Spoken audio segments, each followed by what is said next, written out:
भाई यह गलत है, प्लीज़ अपनी उंगली बाहर निकालो। मैं तुम्हारी बहन हूँ। मैं तुम्हें कितना शरीफ समझती थी, लेकिन भाई ने मेरी एक न सुनी और जो जो उसके मन में था वह सब उस रात भाई ने मेरे साथ किया। आखिर यह सब कैसे हुआ, वह सब बताऊंगी मैं आपको इस कहानी में। मैं पंजाब की रहने वाली हूँ। मेरा नाम सुमन है। मेरी उम्र 20 साल है। लोग कहते हैं कि मैं दिखने में काफ़ी अट्रैक्टिव हूँ और शायद इसलिए मोहल्ले के लड़के अक्सर मुझे लेकर बातें करते हैं। मेरा परिवार बहुत छोटा है। मैं, मेरा छोटा भाई और मम्मी। पापा का निधन तब हो गया था जब मैं 10 साल की थी। मम्मी को पापा की जगह पोस्ट ऑफिस में नौकरी मिल गई और उन्होंने हम दोनों को पाला। अब मैं और मेरा भाई दोनों कॉलेज जाते हैं। यह 3 महीने पहले की बात है। उस दिन गुरुवार था और मैं कॉलेज नहीं गई थी। मेरा भाई और मम्मी हमेशा की तरह अपने अपने काम पर चले गए। घर में मैं अकेली थी और कुछ करने का मन नहीं हो रहा था। मैं यूट्यूब पर कहानी पढ़ने लगी, शायद कुछ दिल बहल जाए। तभी मम्मी का फ़ोन आया और उन्होंने कहा आज मुझे आने में देर हो सकती है। मैंने कहा ठीक है मम्मी, आप आराम से आओ। उसके बाद न जाने क्यों मन बहुत खाली खाली सा लगने लगा। मैं बेड पर लेट गई और कब मुझे नींद आ गई पता नहीं चला। अचानक से मेरी नींद खुली पर मैं हिली नहीं।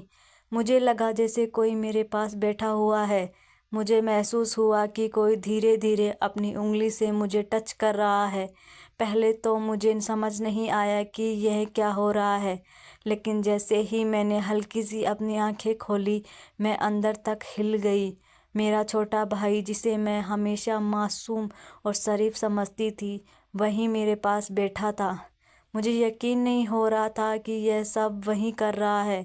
मेरा दिल बहुत तेज़ धड़कने लगा था और मुझे समझ नहीं आ रहा था कि मैं क्या करूं।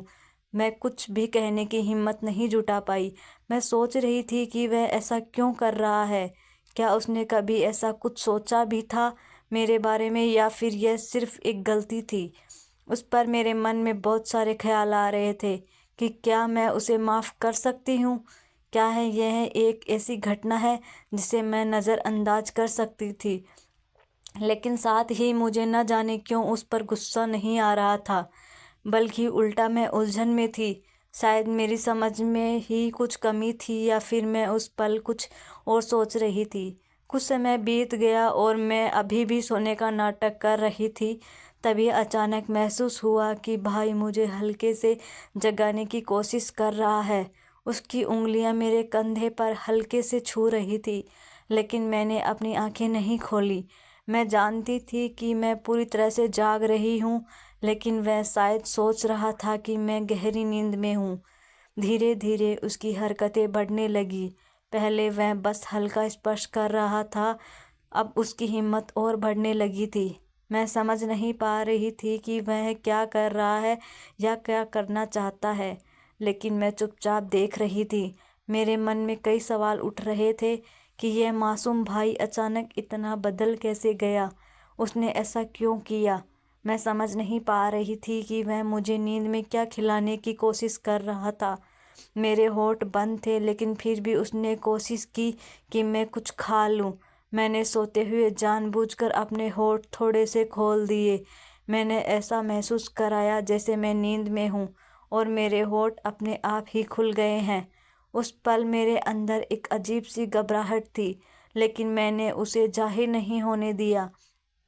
अचानक मेरे फ़ोन की घंटी बजने लगी। उस आवाज़ से माहौल पूरी तरह बदल गया। भाई तुरंत डर गया और घबरा कर दूर हट गया। वह इतनी तेज़ी से उठा कि मैं समझ गई उसके दिमाग में भी डर था कि कहीं मैं जग ना जाऊं। मैंने फ़ोन उठाया तो देखा वह मेरे बॉयफ्रेंड का कॉल था। इसको भी इसी समय कॉल करना था। मैंने मन ही मन सोचा। मैंने फ़ोन उठाकर बड़ी मुश्किल से अपने बॉयफ्रेंड को समझाया कि मैं घर के काम में बिजी हूँ। उसका मूड भी शायद कुछ और बातें करने का था, लेकिन मैंने जल्दी से कॉल कट किया। अब मेरा ध्यान फिर से भाई की तरफ था, लेकिन वह कमरे में चला गया और मैं सोचने लगी, क्या मैं उससे इस बारे में बात करूं या इसे अनदेखा कर दूं। बहुत देर तक मैं अपने विचारों में उलझी रही। मैंने सोचा कि अगर मैं इस पर कुछ नहीं कहूँगी तो शायद ये घटना फिर से हो सकती है, लेकिन अगर मैं उसे कुछ कहती हूँ तो हमारे बीच का रिश्ता हमेशा के लिए बदल जाएगा। फिर मुझसे और रहा नहीं गया। मेरे मन में उथल पुथल मची हुई थी और मैं भाई से बात किए बिना खुद को रोक नहीं पा रही थी। मैं उसके कमरे की तरफ बढ़ी। भाई का अलग कमरा है जहाँ वह अक्सर जाकर पढ़ाई या कुछ और करता है। मुझे समझ नहीं आ रहा था कि मैं उससे क्या कहूँगी या किसी तरह इस पूरे वाक्य का सामना करूँगी। जब मैं भाई के कमरे के पास पहुंची तो दरवाज़ा आधा खुला हुआ था। मैंने धीरे से अंदर झाँका और जो मैंने देखा उससे मेरी आंखें पूरी तरह से चौड़ी हो गई। भाई बेड पर लेटा हुआ था और वह अपने हाथों से कुछ ऐसा कर रहा था जिससे मैं अब तक सिर्फ एक बच्चे की तरह देखती थी। वह ऐसा कर सकता है, मैंने कभी सोचा भी नहीं था। 1 मिनट तक मैं बस दरवाजे पर खड़ी देखती रही।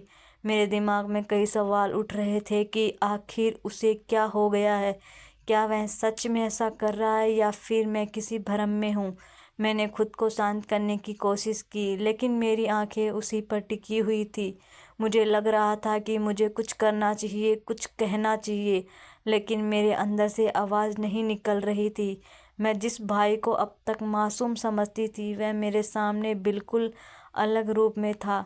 उसे इस हालत में देखकर मुझे एहसास हुआ कि शायद उसने बचपन से कुछ ऐसा देखा या महसूस किया है जिसके बारे में मैंने कभी सोचा ही नहीं।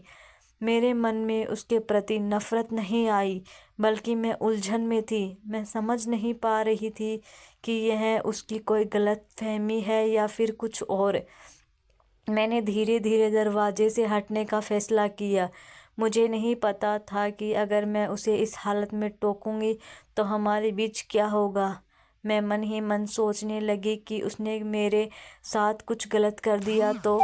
उतने में उसने मुझे देख लिया और वही हुआ जिसका मुझे डर था।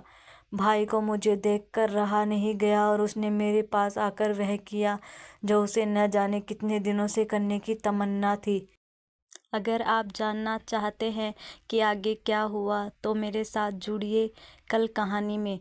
दिलचस्पी और भी बढ़ने वाली है और यदि आप इसे बिल्कुल भी मिस नहीं करना चाहते तो अभी चैनल को सब्सक्राइब करें ताकि हर अपडेट आप तक सबसे पहले पहुंचे। मैं आपकी प्यारी दोस्त, मिलेंगे अगले वीडियो में। धन्यवाद।